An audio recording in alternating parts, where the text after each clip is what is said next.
مشهد مش هتشوفه غير في أفلام الرعب بس، لدرجة إنك هتشك إذا كان المشهد ده فعلا حقيقي ولا متفبرك ولا جزء من فيلم. ولكن للأسف اللي هتشوفه النهاردة حصل بالفعل مع حد.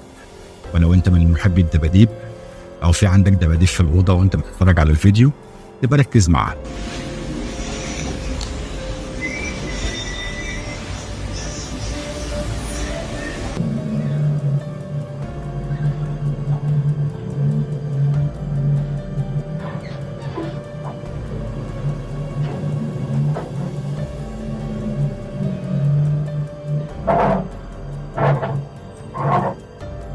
اللي هنحكي النهارده قصة حقيقية حصلت مع واحد كان عايش لوحده وسمع باب البيت بيخبط.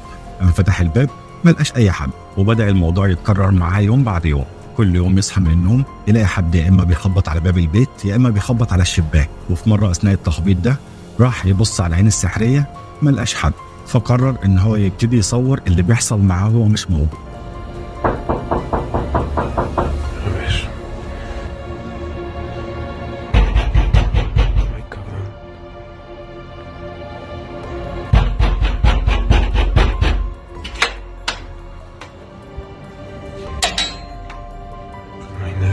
وما شاف الفيديو مش بس كان الباب بيخبط، لا ده كمان الأساس بتاع البيت كان بيتحرك. وبعد ما نزل الفيديو ده في وسائل التواصل الاجتماعي الناس بدأت تتفاعل معاه وقالوا له انت لازم تشوف حد يشوف لك صرفة في اللي بيحصل عندك ده، لأن ممكن تكون دي روح شريرة بتحاول توصل لك رسالة وانت مش اخد بالك منها. وبالفعل راح لحد وحكى له عن الموضوع، والراجل ده اداله تميمة يعلقها على باب البيت وقال له ان ديت بتطرد الأرواح الشريرة. وبالفعل الراجل علق التميمة على باب البيت، وفعلا عدى يوم والتاني والتالت وما حصلش اي حاجه. فقال ان كده خلاص الموضوع عدى وما عادش هيحصل تاني. ولكن الحلو ما بيكملش، لانه لاحظ ان في كتاب في المكتبه بتاعته بدا يتحرك لبره ويقع. فقرر ساعتها انه يملى البيت كاميرات ويسجل اللي بيحصل وهو مش موجود في البيت. وبالفعل اما رجع فتح ال9 كاميرات اللي كان مركبهم في الشقه بتاعته، ولاحظ ان الاساس بتاع البيت بيتحرك وان الباب بيتفتح ويتقفل كأن في حد بيفتحه بالفعل، مع العلم ان احنا زي ما قلنا ان الشخص ده عايش لوحده في البيت.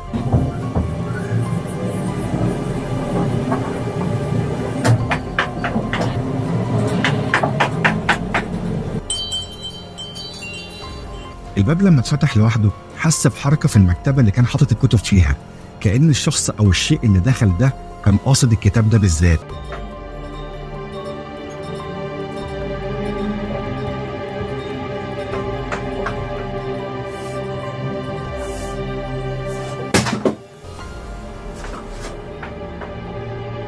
الناس قالت له طب ما تفتح الكتاب ده وتقراه، اكيد حد عايز يوصل لك رساله موجوده جوه الكتاب ده. وبالفعل قرر ان هو يقرا الكتاب، وبمجرد ما بيمسك الكتاب كل الاصوات والحاجات الغريبه اللي في شقته بتزيد.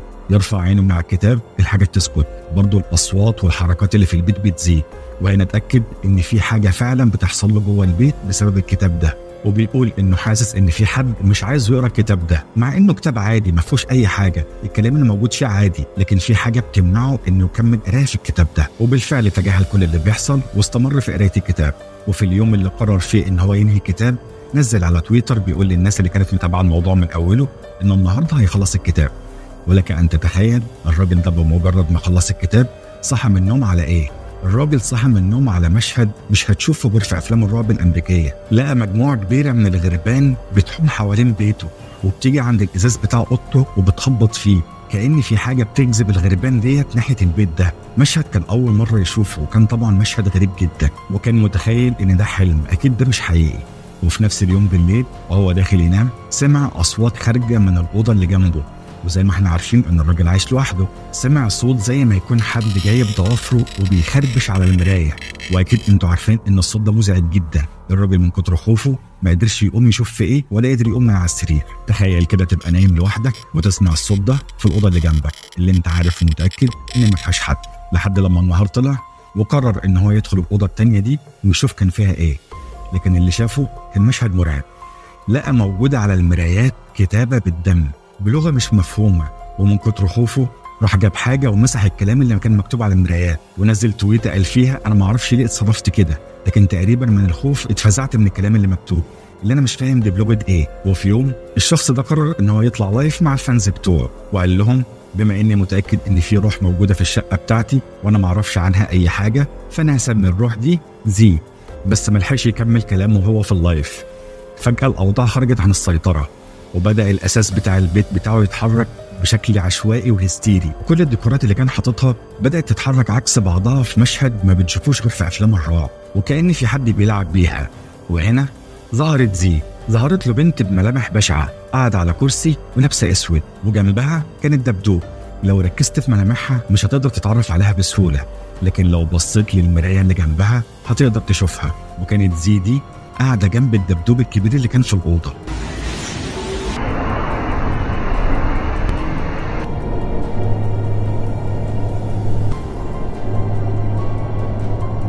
الراجل طبعا اترعب وطلع يجري من الأوضة وحاول يفتح الباب، وطبعا زي الأفلام وهو بيحاول يفتح الباب كان معلق، كأن في حد قافله من بره ومش عايز يخرج من الأوضة. لكن بعد محاولات كتير قدر الباب يتفتح ويطلع يجري. وبعد الموقف ده بيومين الراجل نزل تويته قال للناس فيها انه بقى كويس، ولكن طبعا اكيد بعد كل اللي شافه الراجل كان مضطرب نفسيا جدا، وده بسبب ان كل فلوسه كان حاططها في البيت ده، ودخله ما كانش يسمح انه يأجر شقة ينام فيها، فقرر ان هو يستجمع شجاعته ويتعايش مع اللي بيحصل له في البيت. بعدها بكام يوم نزل فيديو وقال للفانز بتوعه ان الأوضة اللي جنبه الإضاءة فيها عمالة تتهز وبتترعش، فقال ان هو هيشيل اللمبة دي عشان مش ناقصة رعب. لكن المفاجأة حصلت، انه بعد لما شال اللمبة الأوضة فضلت منورة لوحدها من غير أي وسائل للإضاءة. المتابعين بتوعه شجعوه وقالوا له ان هو يدخل الاوضه اللي جنبه ويصور فعلا اللي بيحصل، لان اكيد الاوضه ديت فيها سر. وبالفعل مسك الكاميرا ودخل صور الاوضه ما كانش فيها حاجه غير كرسي ودبدوب كبير. الناس في التعليقات قالوا له ان اكيد الدبدوب ده لسبب في اللي بيحصل ده، خصوصا ان الدبدوب ده شكله غريب ومش مريح، ولكنه قال لهم ان الدبدوب ده غالي عليه جدا لانه كان هديه من حبيبته السابقه وما يقدرش يفرط فيه. فقالوا له خلاص انت هتجيب كاميرا وتثبتها قدام الدبدوب ده وتشوف لو كان في حاجة غريبة بتحصل. وبالفعل عمل زي ما قالوا له، ولكنه يتفاجئ ان الدبدوب بيتحرك كأن فيه الروح. الناس طبعا تحمست وقالوا له طب انت ايه اللي دراك ان الدبدوب ده بيتحرك بالليل بس وانت نايم؟ ما ممكن يكون بيتمشى جوه الشقة. واقترحوا عليه انه يطفي اضواء الشقة كلها ويحط طبقة من الدقيق على الارض علشان لو اتحرك يسيب اثار اقدامه على الدقيق ده ويعرف اذا كان فعلا بيتحرك ولا ثابت في مكانه. وفعلا عمل كده ودخل اوضته وفتح لايف وقعد يتكلم مع المتابعين بتوعه. ولكن فجأة جه من الأوضة اللي جنبه أصوات عالية جدا، حاجات بتتهز وبتقع وبتتكسر كأن حد بيكسر محتويات الأوضة دي. وبيبص في المراية لقى خيال البنت اللي طلعت له قبل كده. طبعا ما تملكش نفسه من الرعب، ولكن طبعا كالعادة لازم الباب يعصلج ويحاول معاه كتير وهو ما بيتفتحش، كأن حد بيشده من بره عكس اتجاهه، لغاية ما في الآخر فتح. ولما خرج من الأوضة اتفاجئ ان في اثار اقدام مطبوعه على الدقيق اللي كان نشره على الارض، والاثار ديت مش بتاعه طفل صغير، ده اثار حد كبير. الراجل من الرعب دخل اوضته قفل على نفسه وفضل قاعد على السرير لدرجه ان تاني يوم ما قدرش يروح الشغل بتاعه من الرعب، خايف يمشي جوه البيت.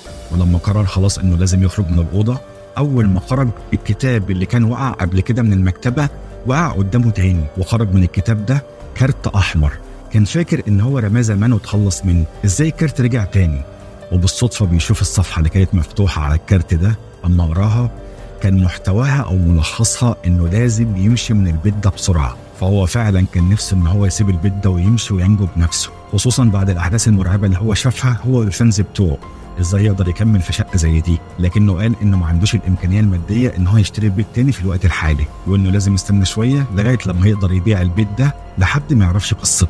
الراجل ده كان معروف عنه انه شجاع، واكيد زي ما سمعنا اللي حصل معاه مش اي حد يتقبل او يقدر يستحمل الاحداث الغريبه اللي بتحصل معاه دي. ولكن فجاه الراجل ده اختفى تماما لمده شهر كامل، ولا الناس عرفت عمل ايه ولا باع البيت ولا لا. وبعد الشهر ما خلص الراجل ده نزل فيديو لراجل بيستغيث وبيصرخ، وكان عنوان الفيديو Are you still here؟ يعني انت لسه هنا. ومن بعدها الراجل اختفى تماما وفص ملح وداب، محدش عارف هو عايش ولا ميت. تفتكروا بقى هل الدبدوب ده هو المسؤول عن الحاجات اللي بتحصل دي؟ وهل فعلا من رأيكم هل الدباديب ممكن تسكنها أرواح؟ زي ما شفنا في أفلام كتير بتتكلم عن إن دمية أو دبدوب بيعيش جواه روح شريره. وطبعا زي ما انتم عارفين ان في افلام كتيره جدا اتكلمت عن الدمى او الدباديب اللي بتسكنها ارواح شريره، وهسيب لحضراتكم بعض اسماء الافلام اللي اتكلمت على النوع ده من الرعب. وطبعا زي ما كلنا عارفين ان افكار افلام الرعب اصلا بتبقى مستوحاه من احداث حقيقيه. في ناس كتير جدا اتكلمت على ان الدباديب او اللعب بتاعتهم بتعمل تصرفات غريبه، وان هم خايفين يتخلصوا منها عشان ما يتأذوش اكتر، وبيضطروا ان هم يتقبلوا وجود الشيء ده في اوضتهم او في بيتهم. وفي قصه مشهوره عن بيت في الجيزه كان في دبدوب زي اللي حكينا عنه بالظبط. كان اللي بيحصل ان الشقه كلها بتولع نار وكل حاجه بتتحرق ما عدا الدبدوب ده بس اللي ما كانش بيصيبه اي حاجه. وهبقى احكي لكم قصته بعدين. احب اسمع رايكم في الكومنتات، هل فعلا الدباديب دي ممكن تسكنها ارواح شريره ولا لا؟ ولو انتوا حابين نتكلم في مواضيع معينه بعد كده هستناكم تكتبوها لي في الكومنتات. وبس كده، لو الحلقه عجبتك ما تنساش الاعجاب بالفيديو والاشتراك في القناه علشان توصلك حلقاتنا اول باول. سلام.